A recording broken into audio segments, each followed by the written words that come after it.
Voilà, une fois de plus, bienvenue à cette édition du Morning Call. Thank you very much for joining us on the Morning Call.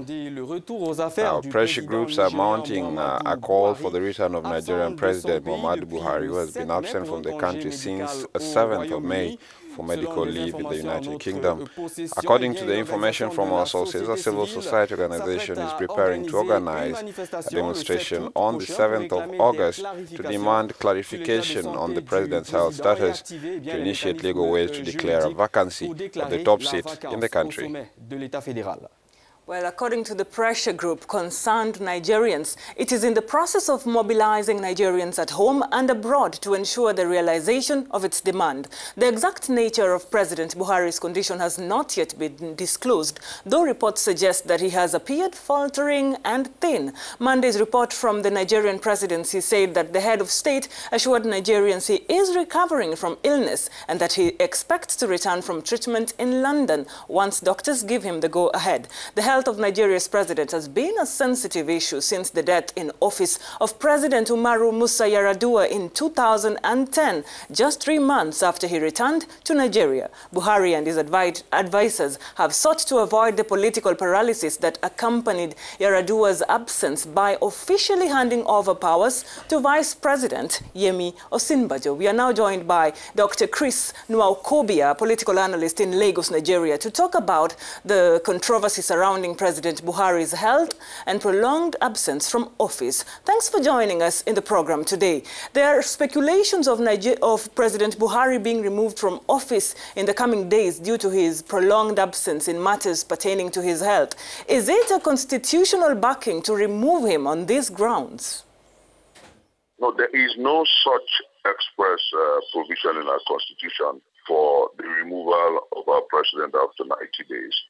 The Constitution actually provides for 2 major protocols or processes for such event or action, which is either through the process of impeachment by the National Assembly for misconduct, for corruption, and several other issues, or in the alternative, where the Federal Executive Council decides that the president is unwell, unfit, or medically incapacitated to continue in office, and then they must set up a committee with medical officers and a representative from the National Judicial Council and from the National Assembly to look at whether he is fit enough to continue to govern. None of such protocols have been followed. So those who are talking about the possibility of removing the president after 90 days are just perhaps thinking that they can invoke a doctrine of necessity.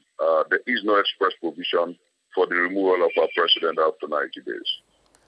Dr. Nwaokobia, is it unusual for the president to be absent for all this time from the country? It's actually a similar situation with that of the late Umaru Yar'Adua, as I've said. It is absolutely unusual. When former President Umaru Musa Yar'Adua was sick and was overseas for some time, before he left on medicals, he had transmitted power to the Vice President to act on his behalf. So in principles, there is no power vacuum. But I'm one of those who have said that there has to be, in actuality, full powers for the Vice President, now the acting President, to act. Some of the appointees of Mr. President do repeatedly undermine in statements and press releases the office of the acting President. There are rumors that our dear President is back to the country already. I am yet to personally verify that. A last question, Dr. Nwaokobia, and it's a question most Africans probably might be asking at the moment. Why do most presidents in Africa tend not to disclose their health status that often sparks controversies every time they seek medical attention, not even in their countries, but abroad, compounding the agitation?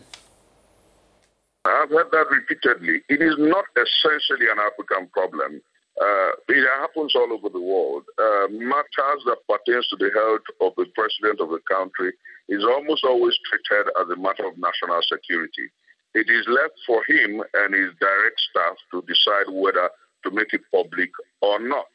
But as a public office holder, it is incumbent morally on leadership to update the people regarding the state of health of their leader. I think that the only problem The inconsistency. One spokesman says a different thing, another one says a totally different thing, and the Minister of Information says another. What African leaders must learn to do is to update citizens with respect to their health, because every human being falls ill.